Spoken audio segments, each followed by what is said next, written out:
ने गुस्से में उस मिस्री सैनिक को घूंसा मारा। सैनिक गिर पड़ा और मर गया। मूसा घबरा गया। उसने जल्दी से शव को रेत में गाड़ दिया और वहां से भाग गया। उसे लगा कि किसी ने नहीं देखा, लेकिन अगली सुबह जब वह एक इब्रानी व्यक्ति को शांत कराने गया तो उसने ताना मारा, क्या तू हमें भी वैसे ही मार डालेगा जैसे उस मिस्री को मारा था? मूसा चौंक गया। यह खबर फैल चुकी थी।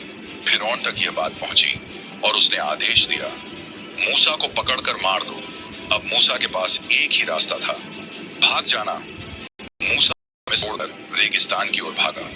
कई दिनों तक वह भटकता रहा, भूख प्यास से बेहाल। अंततः वह मिद्यान नामक स्थान पर पहुंचा। वहां उसने एक कुएं के पास कुछ चरवाहों को झगड़ते देखा। वहां कुछ युवतियां अपने जो पानी पिला रही थीं, लेकिन अन्य चरवाहे उन्हें डरा रहे थे। मूसा आगे बढ़ा। उसने अन्य चरवाहों को वहां से खदेड़ दिया और उन युवतियों के पशुओं को पानी पिलाने में मदद की। युवतियां अपने पिता रुएल के पास गईं और बताया कि एक मिस्री पुरुष ने उनकी मदद की।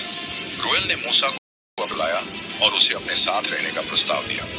मूसा को एक नया परिवार मिल गया। उसने रुएल की बेटी सिप्पोरा से विवाह कर लिया और एक साधारण चरवाहे का जीवन जीने लगा।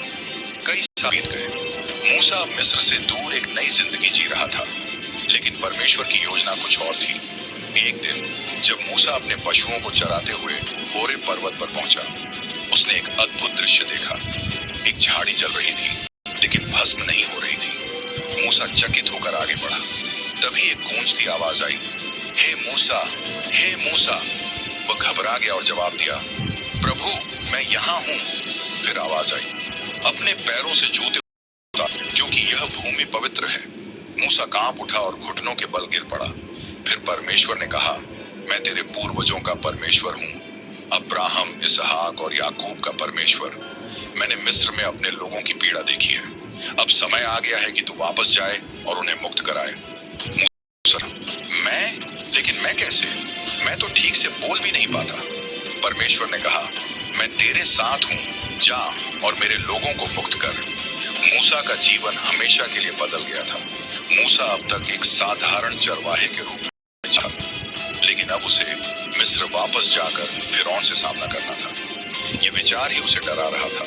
उसने परमेश्वर से कहा, अगर मैं जाऊं और लोग पूछें कि मुझे किसने भेजा है, तो मैं क्या कहूं?